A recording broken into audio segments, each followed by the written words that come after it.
guys, Alfredo from Alfredo's Auto Blast.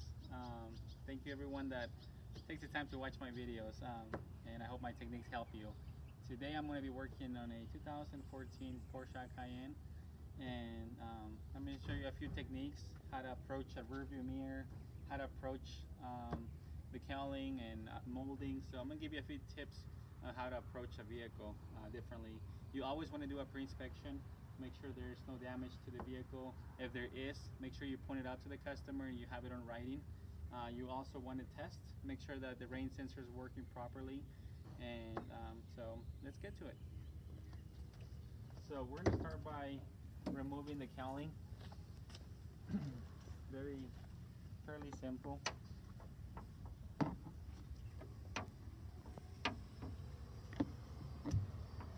Trying to remove the little cap right here.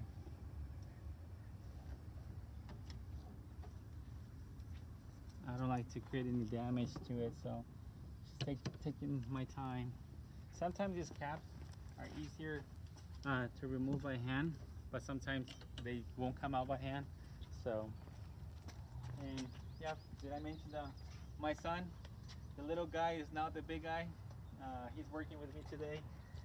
It's summer again, so he's back again. All right, so let me start by removing the wipers. On this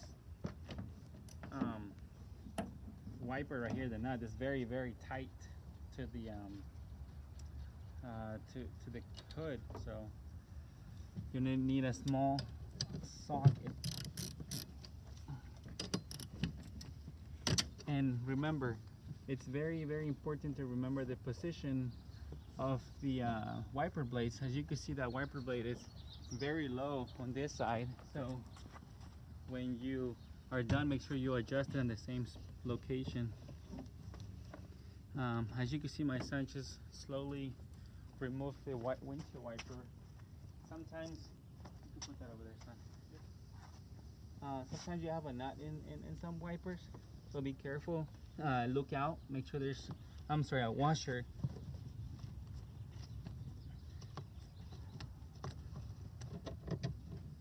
See, on this one, I'll move this to the side,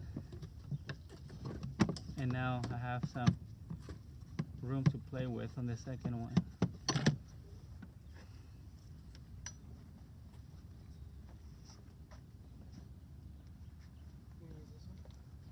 Yep. So when you don't know, when you never done a cowling a vehicle before, it's better to remove more parts than you have to than not remove enough parts and break something. So I always say don't force things. A lot of these Porsches, Audis have this type of cowlings that they have a lot of covers, and they normally don't have any clips behind them. Most of them actually, so they're just like fitted in there. As you can see, the one that I just removed on the other side, I just slide it out. There's this little rubber right here. Pretty much that rubber's not letting it slide back and forth. So the cowling right here goes a little bit below the molding. So I'm going to remove the molding first. That way I don't have to force removing the cowling. This molding right here has a metal retaining channel underneath. So what I'm going to do, I'm going to use this tool, tack puller. As you can see, I'm pulling away from the retainer molding to release some of that pressure that is holding it together in that groove. When you're doing that, you don't want to touch the molding too much, because then you could bend the molding. Here's a little tip. If you ever have rubber molding, you could use a tool like this, and that makes it really nice and even again.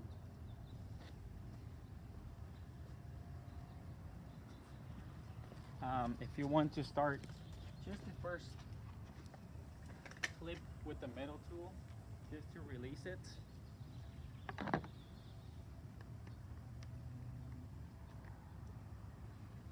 Just so that you don't bend the molding. You could use a tool like this.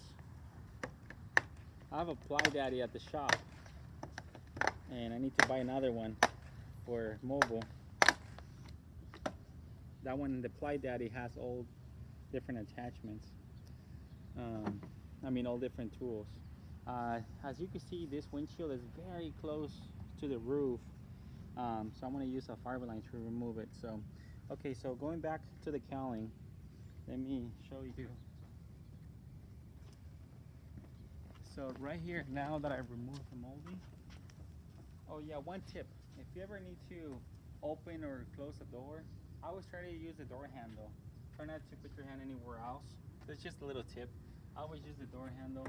That way you don't get this door dirty and fingerprints all over it. So right here, now that I removed the molding, the side molding, as you can see, I have all the space that I need to start removing the cowling. These cowlings have a lip underneath and a retainer molding underneath on the actual glass. So you don't want to bend that lip, because then it becomes difficult to push it back in. I'm using an original windshield, so it's going to be fairly easy. Well, I hope it is fairly easy to push it back into that retainer molding on the glass. But on the aftermarket one, sometimes it becomes difficult. So I would recommend you spray some silicone spray before you put it on. Okay, some of these cowlings, you have more space to start removing it from this side, because the windshield wiper post, it's on that side. So some cowlings go up towards the top, like this one. Some cowlings go towards the bottom. If you see that the cowling right here, it has like an extra piece that kind of comes inwards, most of those cowlings come through the bottom. But like this one, that are very thin, then most of them go towards the top. As you can see how there's nothing down here. But if you have this shape that it goes down below, then it wouldn't make sense to remove it towards the top. You'll remove it towards the bottom. Some cowlings you have to remove between the shocks on the side. So just giving you all kinds of tips that come through my mind. On this one, I'm going to start on the passenger side. You guys been asking me, can I do a demonstration starting from the passenger side? So I will. So first, I tied the fiber line into the tool, into the Raptor. I'm going to turn it on, and I'm going to position the tool. I'm going to start on the bottom, so I'm going to position it here. That way I come up.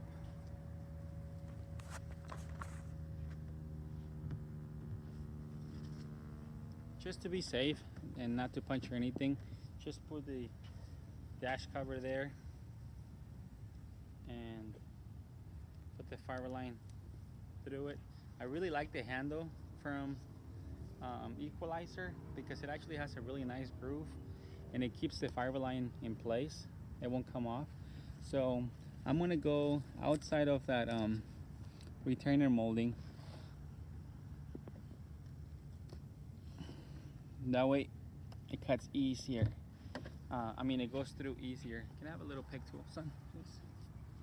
Okay, so now, as you can see, I have the fiber line, excess fiber line right here. I want to put it on the seat. I'm going to keep an eye on it, making sure that I'm not going to grab anything when I'm pulling it out. This one always pull away from your face and from the vehicle. As you can see, I pulled away towards the glass. So right here, I'm going to grab the fiber line. So I really don't want to bend or scratch anything. I normally don't start like this, but since this is like a brand new fiber line that I'm putting into the tool, that's what you guys have been asking me for. So thank you for everyone that sends me emails and sends me messages and put comments on my videos. Thank you for taking the time to do that. Son, can you pass me a bone, please? So right here on this end, make sure that you tuck in the fiber line under the glass. But sometimes what happens, if you don't push it all the way under the glass, you start breaking the glass apart from the PVV, and that could break your fiber line really easy.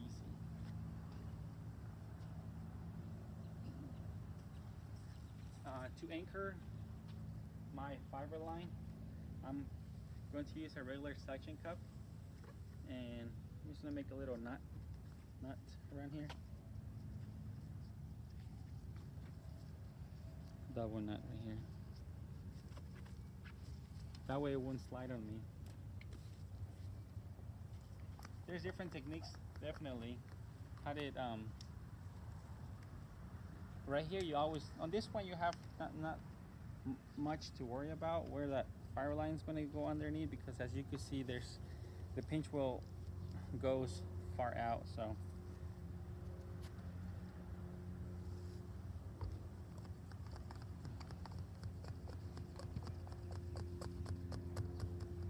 all right, so here comes the tricky part on the tool inside. So I'm going to show you. Come on this way. On this side.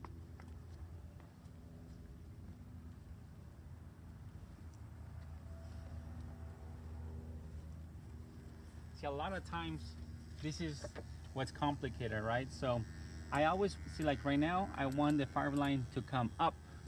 So I would start screwing it towards my left, and you'll see why.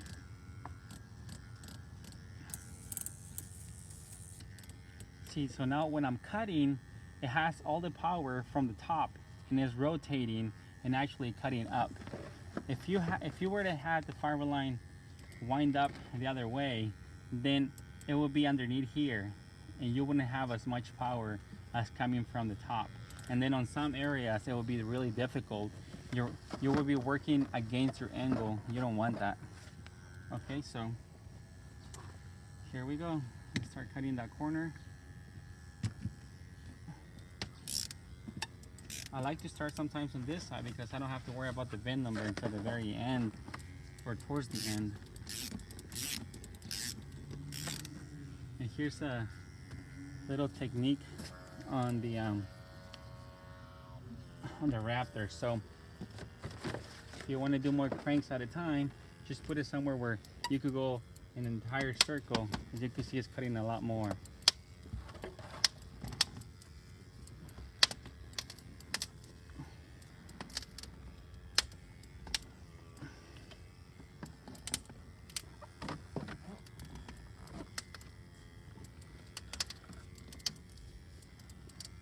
You can see how much I cut, and that was pretty quick.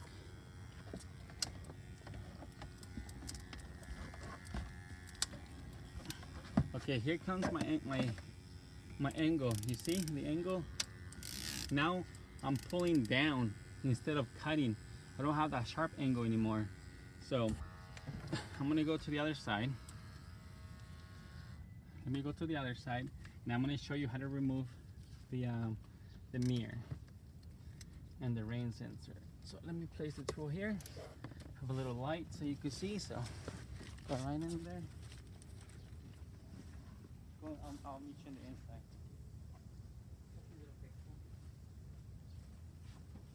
inside. All right, so when you encounter a rear view mirror and you actually never done it before and you don't know how it comes off, my first recommendation would be go see the bracket on the glass, and then by looking at the brackets, then you'll have an idea what it looks like. So on this one, if you go see the bracket, I've done this one before, so I actually know, but I would start by pressing down towards the bottom. That'll probably be the first thing. And once again, you don't want to damage the plastic, so you want to go very gentle. Do it one more time down here.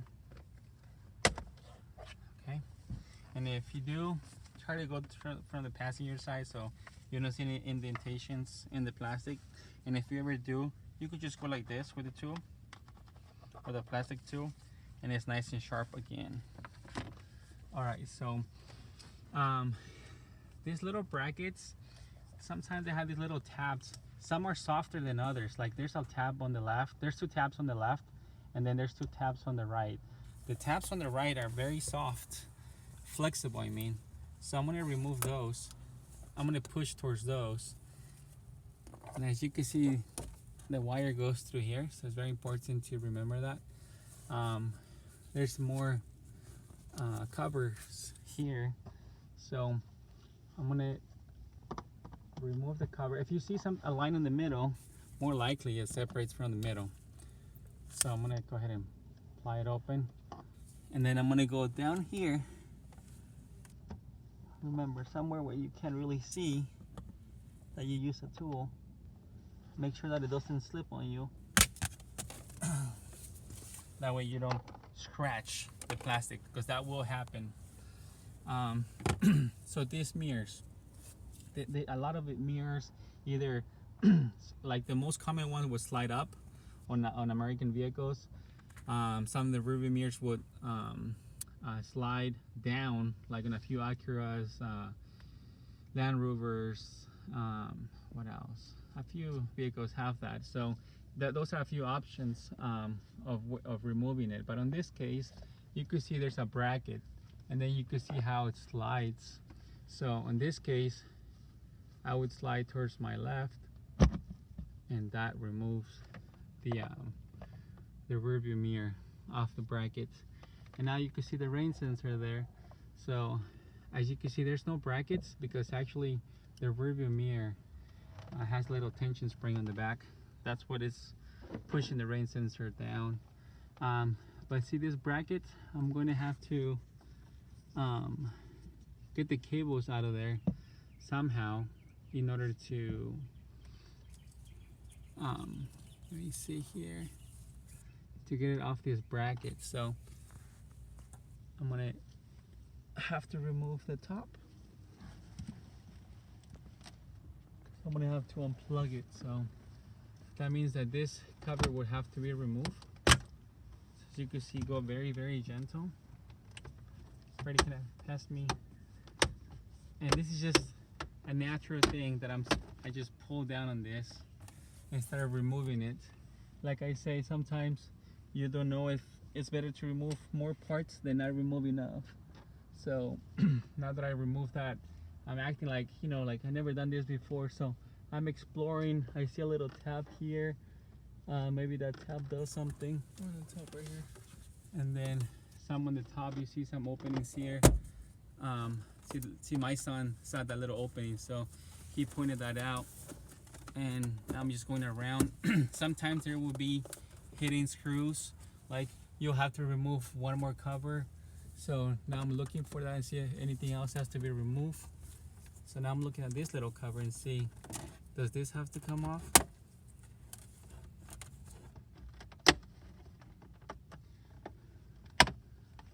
And just being gentle.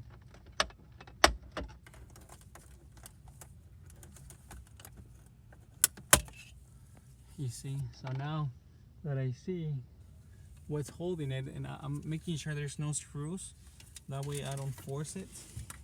I'm gonna put those parts on the back where nobody touches them. See, I'm pulling it down, but it's not releasing, so I'm gonna slide it, wiggle it, see if it does anything. I was able to release a little bit more, but now I have to see underneath here. As you can see, there's something holding this end right here.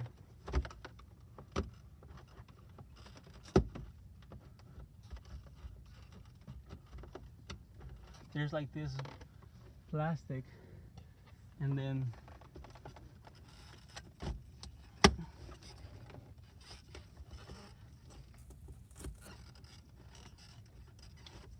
this is what I call exploring. In auto glass, you're gonna have to do that a lot. You have to be patient. You can never force things, because when you force things, you'll break it. Okay, so now that I see that that's the only thing that is holding it in place, I'm gonna keep exploring until I figure it out how to get it off.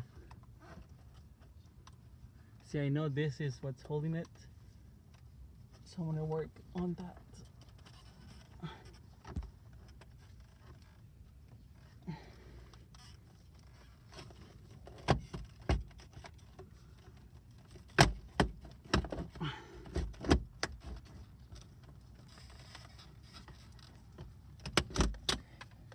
Alright, so these little round tabs right here were sliding in. So what I had to do was go towards the back and slide it off.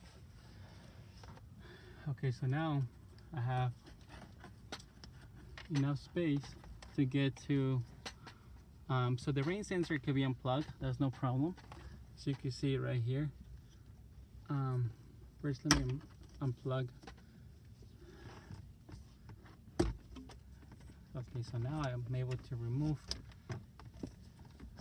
the rear view mirror. Let's see, I'm stuck right there. I don't have a lot of space.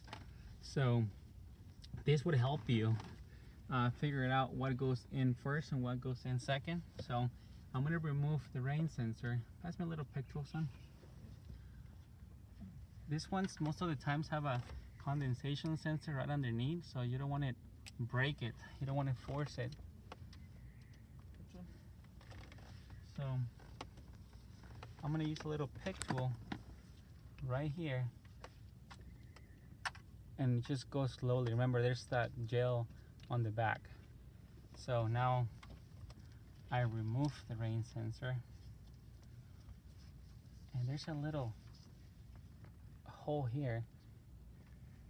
You push on that and that releases your, we'll put this somewhere safe over there. Don't touch the inside. So as you can see, I had to remove that in order to be able to remove this cable. So remember, before you put the rain sensor, you put this cable in. You might want to plug it in, and then you're able to remove it.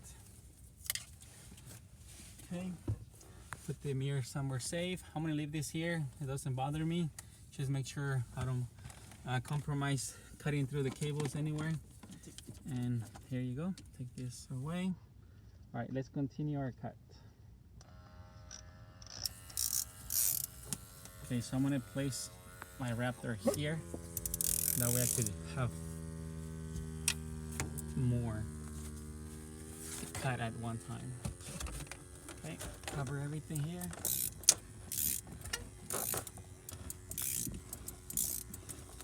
See, I'm keeping an eye on everything that I'm doing. Right here, you don't have to go too fast because these are the cables. If at any point you were able to see this on a cable, that means that you might be cutting into a cable. So if anything moves, I would tell you to stop and explore and see if there's anything on the way.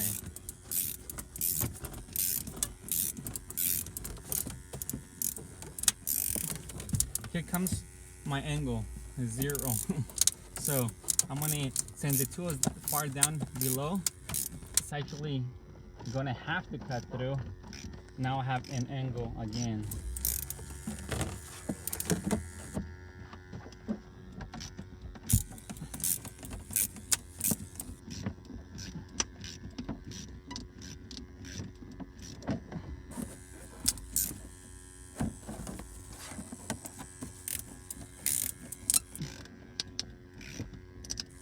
Okay, here comes my angle, very low. So I'm gonna reposition the tool. I'm gonna go as far, I'm coming this way because I wanna go as far down as possible. So I'm gonna go, there you go. As you can see, it's very important to have a really good cover. That way you don't create any damage to the dash.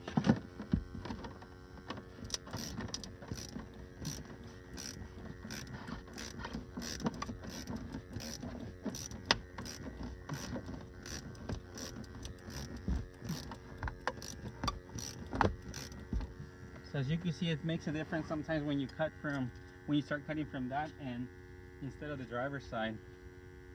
Okay, so the reason why I came out here is because I want to make sure the VIN number's covered.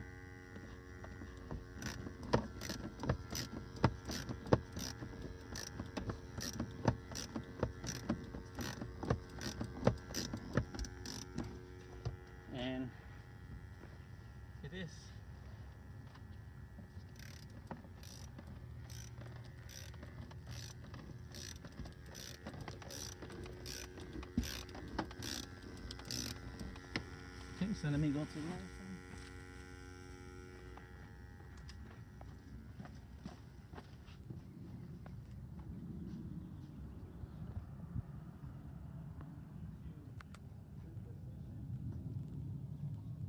The tool. And you want to put the Raptor as slow as possible every time. And once it suctions, as you can see, it will lift up off the dash. But here's the cover anyways. This is really good that you actually feel when you're cutting, when every stroke that you're doing, you feel it's like if there's resistance, you can stop and go see if you have resistance. Go outside and take a look.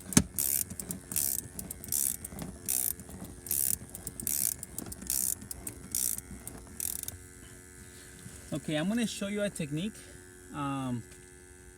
because sometimes you're going to encounter a spot either here or there or in any corner. It's going to be difficult to cut through that corner because of the angle. On this one, the dash, it's very helpful because there's a lot of space between the glass and the dash, so there's no problem. But I still want to show you that technique. That way you know if you're cutting a quarter glass or if you're cutting another. Pass me the cutting pliers, son, please. Okay, so this is a really good time for a technique in case you come across something difficult spot, and that's one of the reasons you have a small suction cup.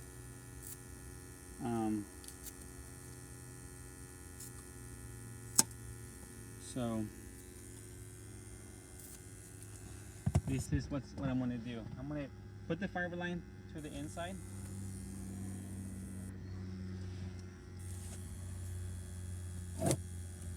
You want to make sure that it's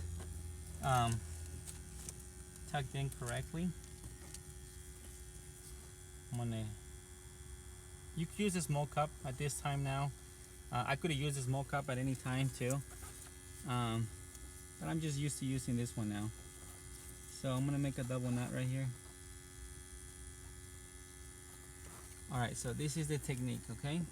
So I'm going to use the Raptor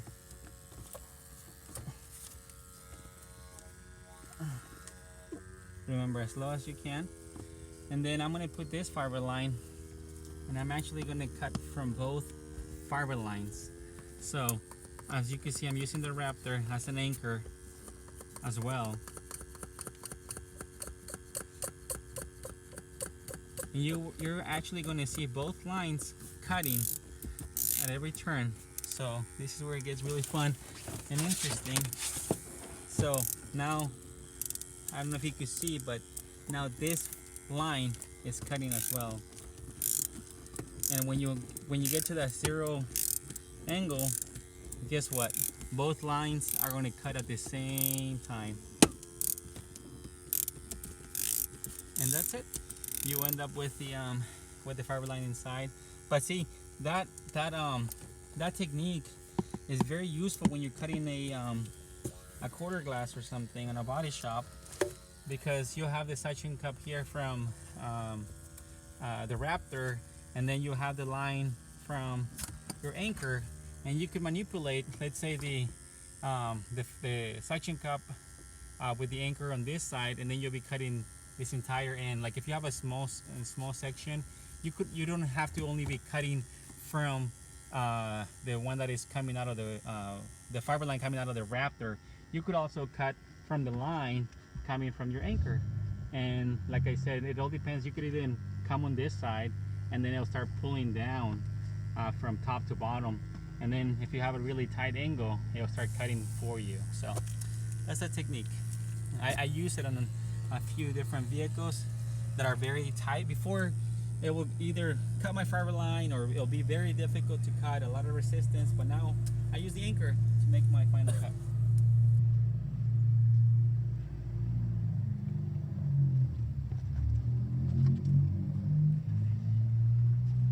Okay, when you do lift up a glass, if you're by yourself, and you're used to leaning too much on the on the hood, try to put a little pad or something, because it will make a dent in the hood. So be very, very careful.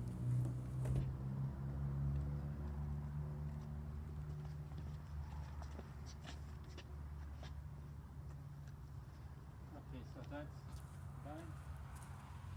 Now, when I have a lot of dirt, I prefer to vacuum instead of using a blower.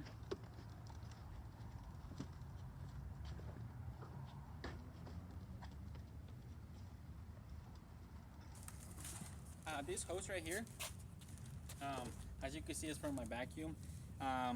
You could buy it from Home Depot or from a hardware store for, I believe, for pools or something else. Just go to Home Depot and ask for different types of hose and you'll find it. That way you have more length.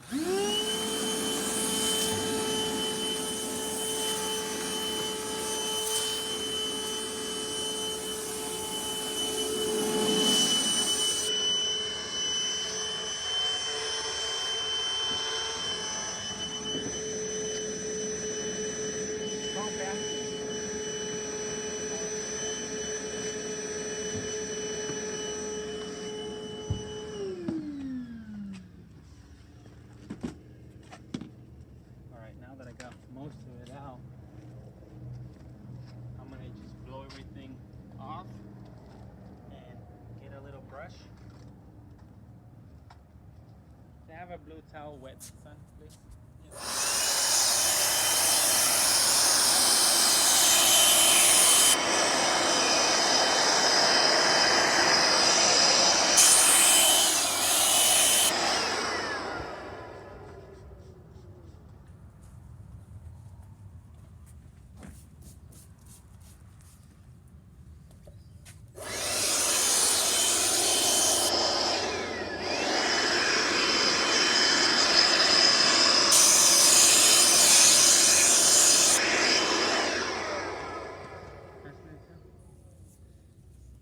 See, right at this moment, as you can see, you're able to touch the urethane if it's not that low. If it's too low and you're not going to be trimming urethane off of it, then you don't want to touch the urethane.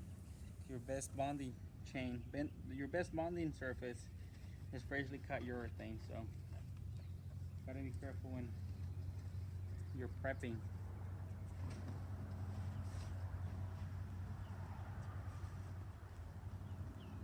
So as you can see right now, I removed as much as dust and dirt off of the pinch wheel before I trim down my urethane.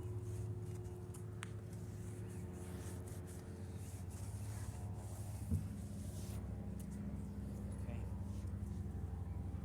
When you do cut with a fiber line, it's very low profile of a cut, so you don't have a lot to cut. So make sure your PTB is very well sharp.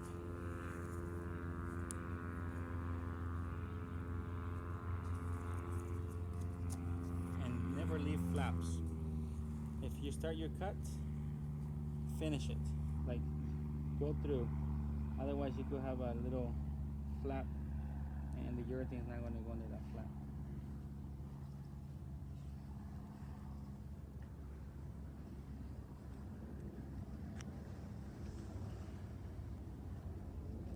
I like the fact that on this one, the pillar cover sits very low, so it allows you to cut very nice.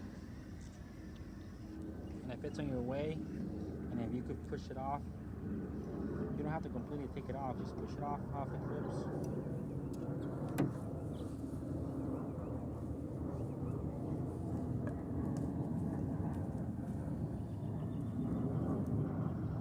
See, like this little spot right here is very rough, so it's important to clean it up very well. That way you don't have an air leak. You can see I'm cleaning it off very well, just taking my time.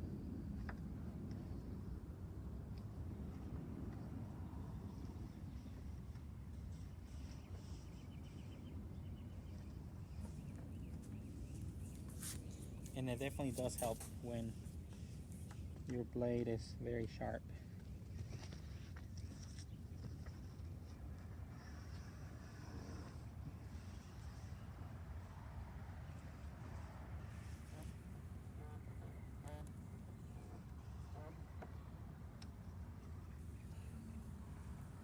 It's like right here I can't reach anymore, so better for me to go to the other side.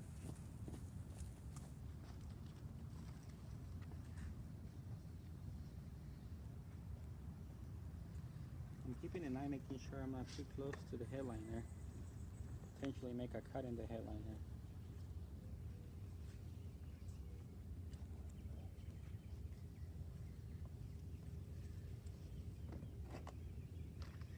So you guys will see a little bit more videos from me since it's summer school. My son's here helping out. So as you can see on this one, was actually kind of high, and if I don't push that off, I'll be creating some damage to the pillar cover.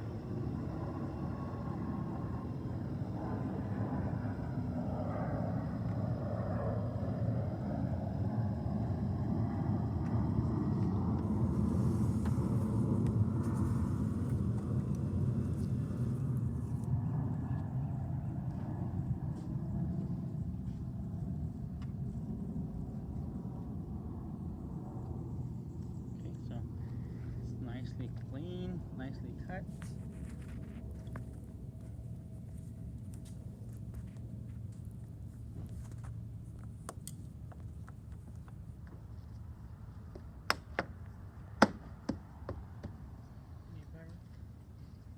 And now very, yes son, please. Very fine.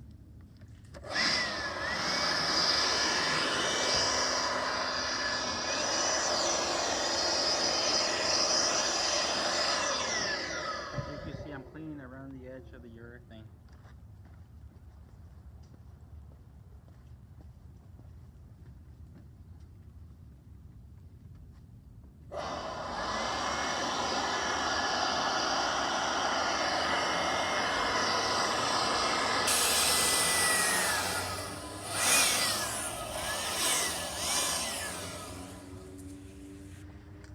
You know, auto glass is just like any other trade.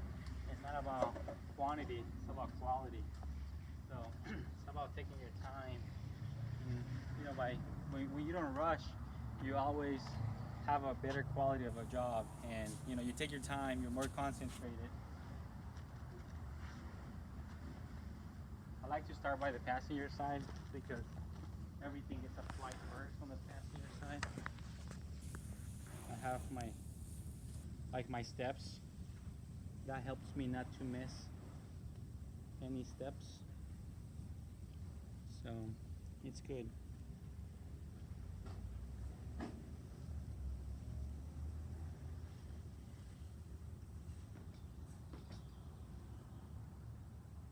If I see that the urethane, the old urethane is very thin, that means it doesn't have a wide area where my new bonding could possibly land in. I'm gonna primer outside, okay? As you can see, it's not on top of the urethane. It's outside in case some of my urethane touches outside. It would actually bond. But you do not want it over prime.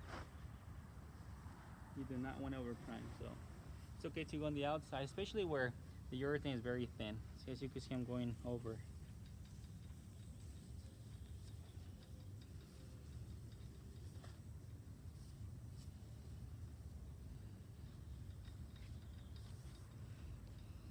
See right here, I have to do 2 coats of primer, so I want to wait my 2 minutes. Well, then I can primer the glass. The glass is really contaminated glass.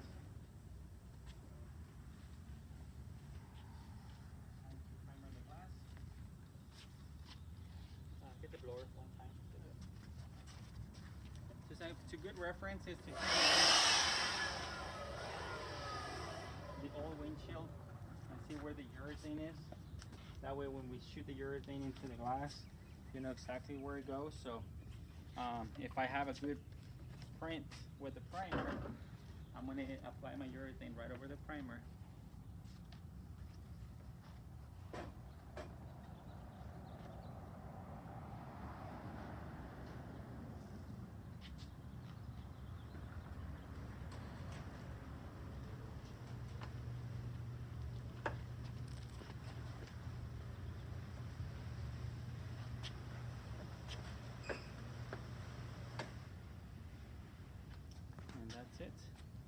It was 46, now it's 47.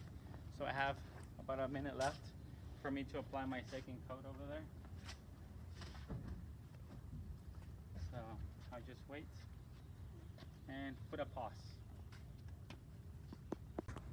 Alright guys, so we apply our second coat of primer into the glass.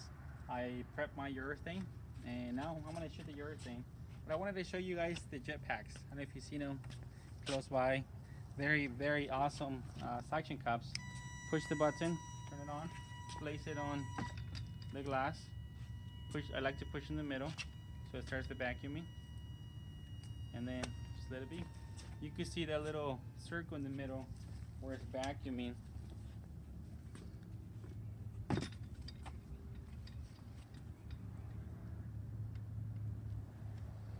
Once again, look for that circle, and it actually changes the color to green once it's vacuum, like this one right there. Okay, so let me apply my urethane now. We're using a high modulus non-conductive urethane, 30-minute minimum drive away time, and it is very important to have your 90-degree angle. So let's start.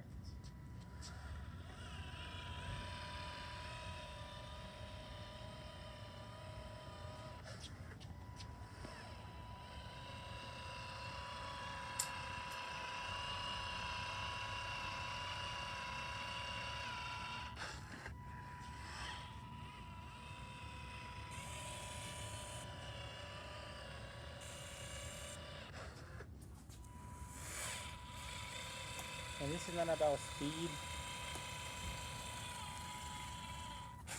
Of course, in the molding, on any molding, you can go full speed because the molding is your guide.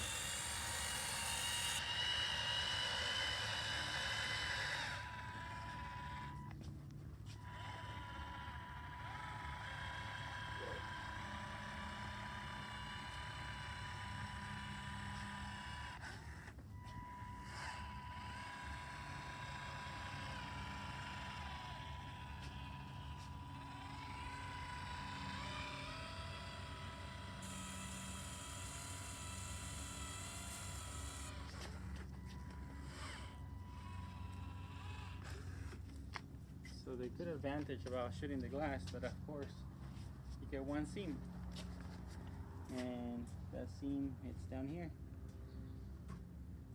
But to be honest with you, sometimes you do get two seams, because like if you have the leftover of your urethane, you're not going to throw that away, so that on the next one you have only one seam. No. So just a little tip. You could have 3-4 seams, but as long as you paddle it and they're overlapping correctly, you are going to be just fine.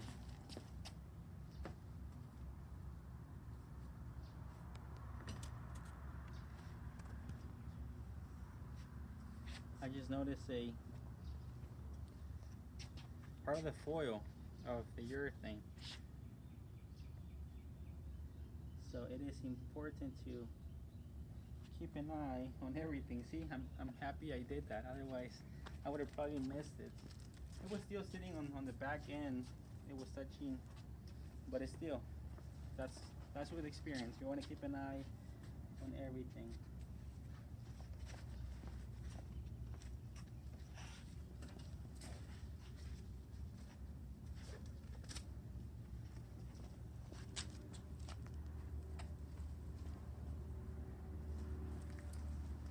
So, time to set the glass. You want to help me lift it up?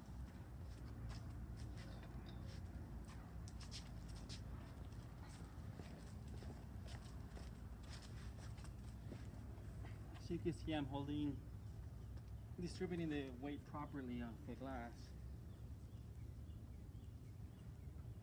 Okay, look on the top. Okay, good. It's going to set very close to the top, okay?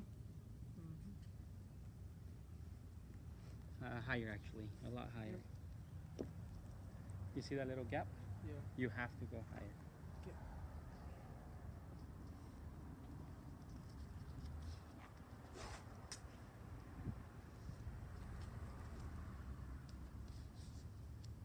Okay, so I'm looking at the VIN number, make sure it's aligned. Looking at the gap on the sides. Also, I'm going to go to the inside of the vehicle and check for that gap. As you can see right now, the glass is shifting more towards the passenger side.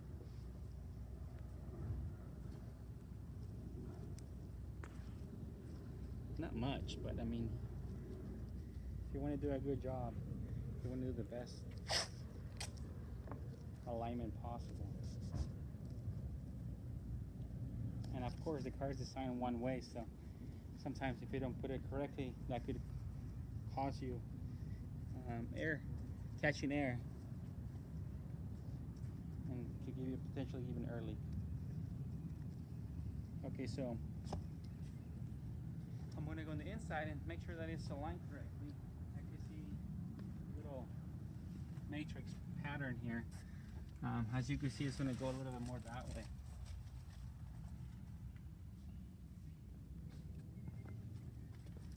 Just a little bit.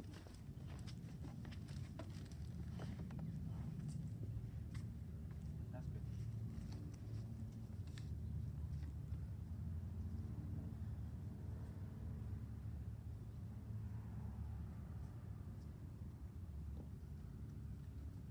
So you just read the VIN number correctly.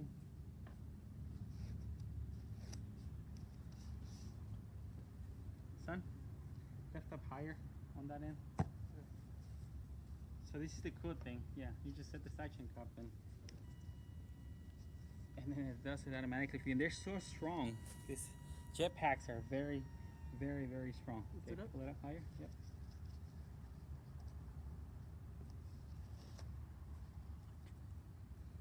That's good right there.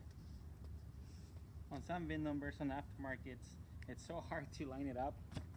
But as long as you can read it and you can see it, you're okay. It doesn't have to be perfect. And on some vehicles, the angles are different.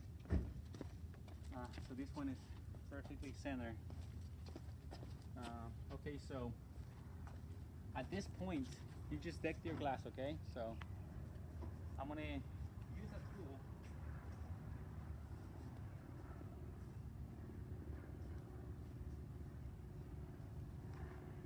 This is a leak detection. If you ever want to do a test of make sure there's no water leak or air leak, this ultrasonic transmitter, it's an awesome tool. So go ahead and turn it on.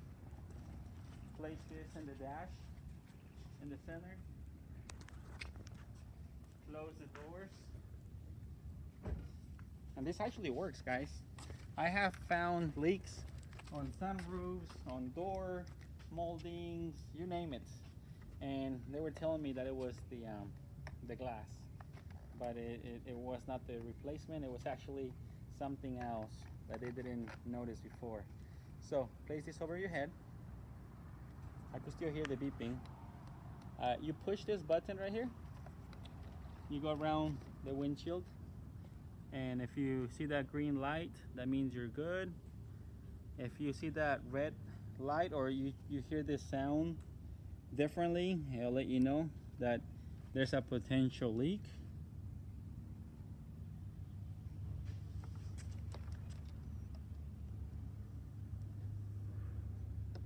I could only reach to there, so let me go on the other side.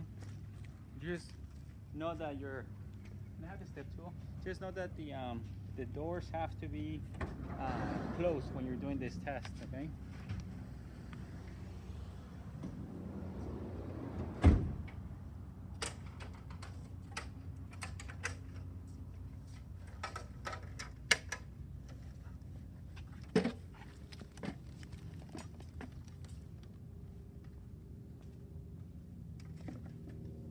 You don't want to touch the glass because sometimes it could give you a false reading, but right now it's important to keep it a little bit distance.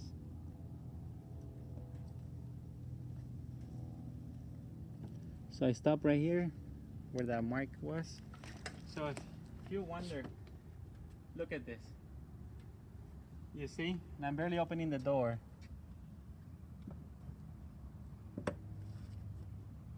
So with the minimal, because this is what it's transmitting is sounds. So if it picks up a little sound wave, it will pick up that it's leaking. So we just did a leak detection test, and that's it. Let's move on to at this point, if you do have a little leak, or you detect the leak, you could go over the area and press down on the glass and test it again. And more likely, if it was a bubble or if it was something, you were able to address the problem right here, right there and there. Okay, so I changed my gloves right after I did my second coat of primer, so my gloves are very clean. So let me work on the inside right now.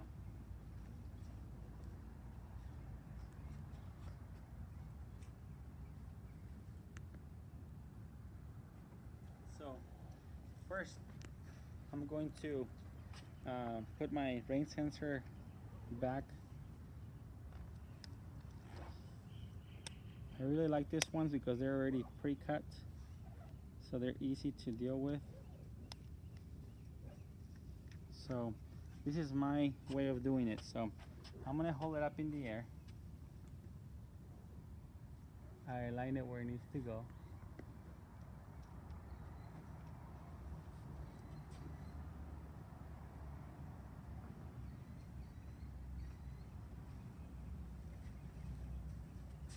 Then press on it and remove it, and that's it.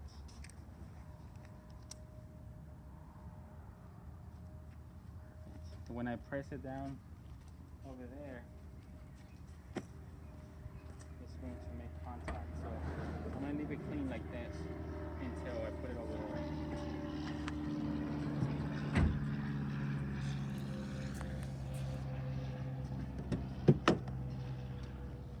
So just to follow the order in which I removed it, this one should go first because I have the space.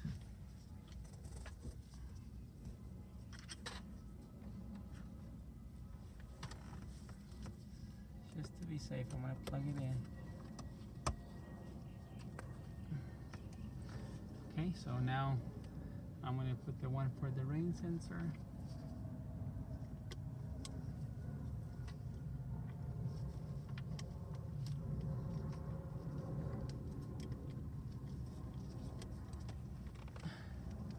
I think I'm going to put the rain sensor. Actually, let me see what's easier. Sometimes on some BMWs it's easier to put the rain sensor and then plug it in. But let me see if I can fit it through there. Remember, it's gonna have to fit perfectly once I put it on.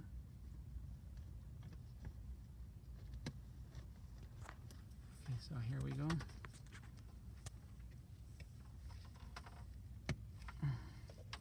Okay, so there's the rain sensor pad.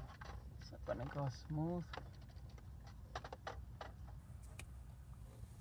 Pull it, move it, and there it is. Are we good? Push more to this side. Okay, so now I want to pull this wire up. Pull this up again. That was nice and tight because remember that bracket is going to push my rain sensor in. And right here it goes smooth, okay? Go really gentle. Otherwise it'll do that. It'll come right off. Yeah, sometimes it might take 1 or 2 tries before you get it in there. But it's just being patient.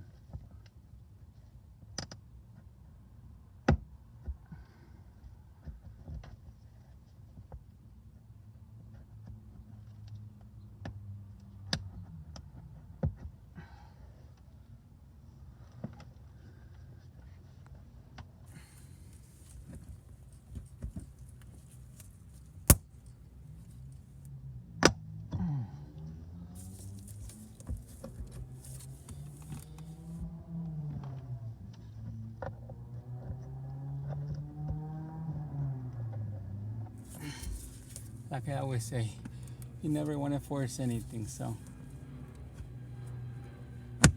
There it is. Just patience. Patience is the key. Alright, so I'm going to place this back in here. And once again, this little, you see the little logic board. You don't want it break it. So be very gentle. Put the cable back in here where it belongs. Tuck the cables in here. Put this here where it goes.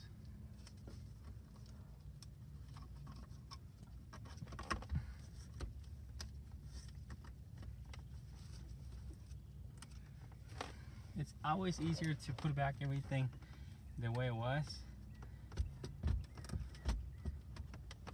Okay, I'm looking on those little tabs. As you can see, if I would have brought it down, that would have been the proper way to put it in. I mean, to remove it. But as you can see, like I was just exploring beforehand, and just an example, that way if you ever need to do the same thing, just be careful. It's better to remove extra parts than not removing enough. This one has these little tabs in the front, so those go first.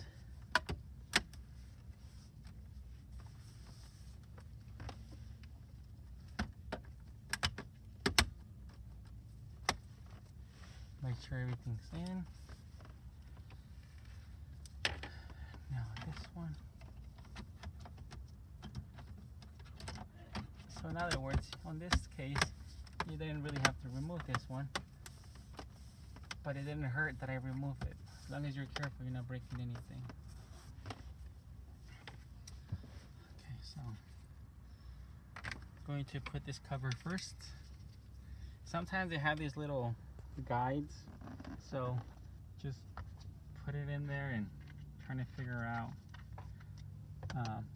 That little guide will guide you right to it.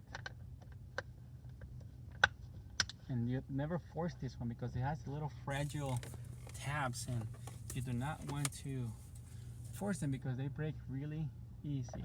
So just take your time.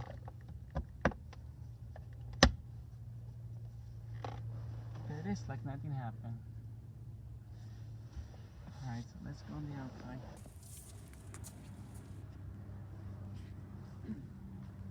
As you can see, my son already has the silicone spray. You don't want to go too crazy with it, but just go.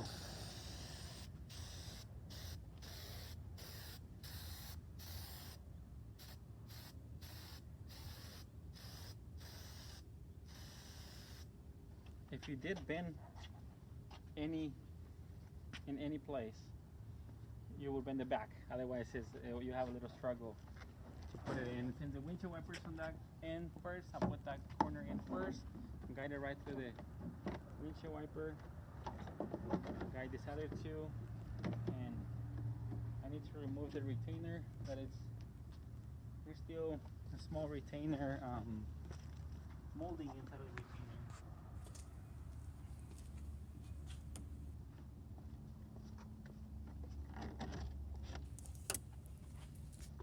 Okay, so at this point I'm going to guide it, line it up by the windshield wipers. I'm going to center them correctly and then just start pushing. And you want to start from one side and then into the other. You don't want to end up in the middle with a bubble and be very difficult to push down.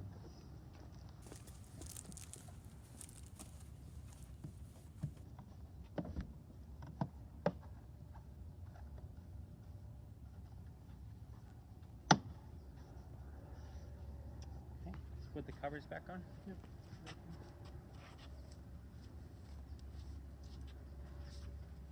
Okay, bring me the wiper, please. Okay, so this one goes on this end.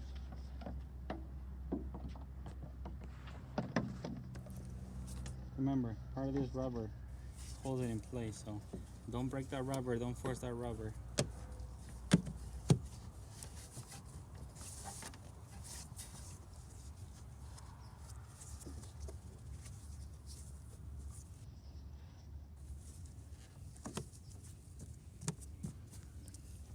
if you ever have a question and see what goes on top, what goes on the bottom, sometimes you have a little mark, residue, water residue or dust.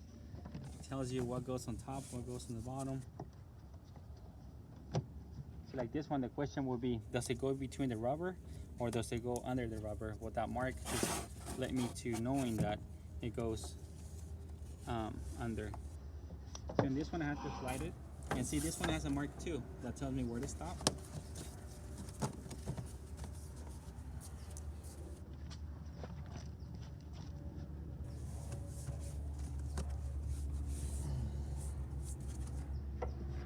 Okay, and this one I'm gonna slide it in. Same thing, because this cover is here, so. And I could work towards the middle.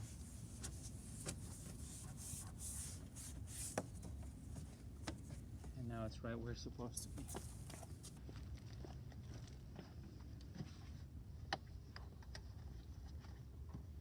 See right here, something's getting stuck. And that's because there's two seams of plastic there.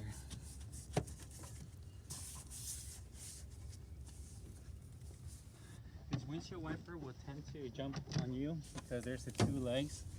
So I would put one and hold it in place and don't rely that it's going to stay there because it could jump up and hit the glass. So tie it down.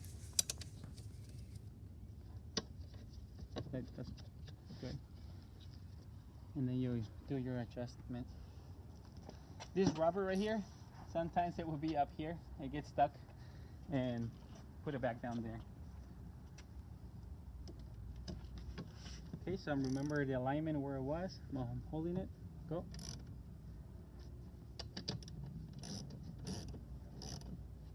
That's good.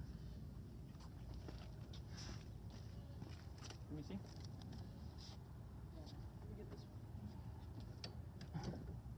That's good. Yeah.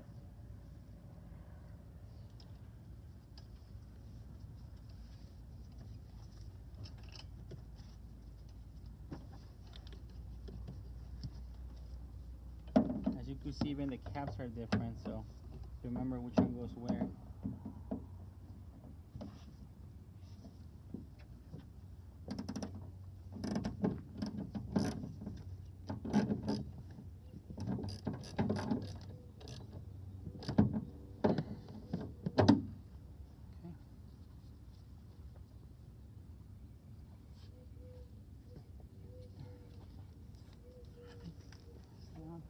And sometimes, if you don't want to leave the your marks on the hood, as you can see, I don't like to have prints anywhere. It's very important. Pass me the side molding, son, please.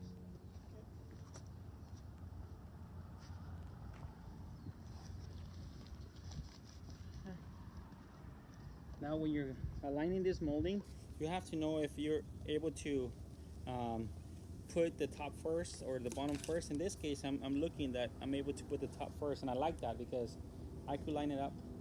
Freddie, can I have a bone? Oh, no, I have one right here.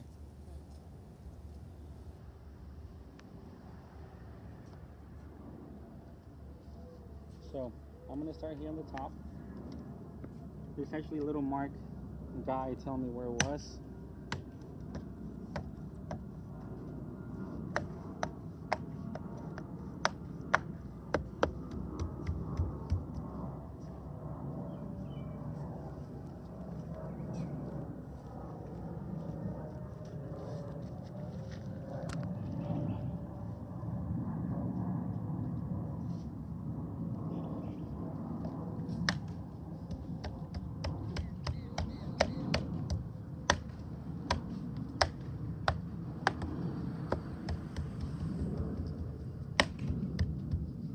You gotta feel it. If you feel like a little bump, you know something's not right. And that's it, guys. Thank you for taking the time to watch this video. Hopefully it helped you. As you can see, I don't have any bubbles on my rain sensor. I'm gonna go right ahead and do a test really fast, make sure that everything's working good. And thanks for watching. Subscribe and hit like, and God bless. Thank you. Alfredo from Alfredo's Auto Glass and my son Alfredo Calva. Thank you.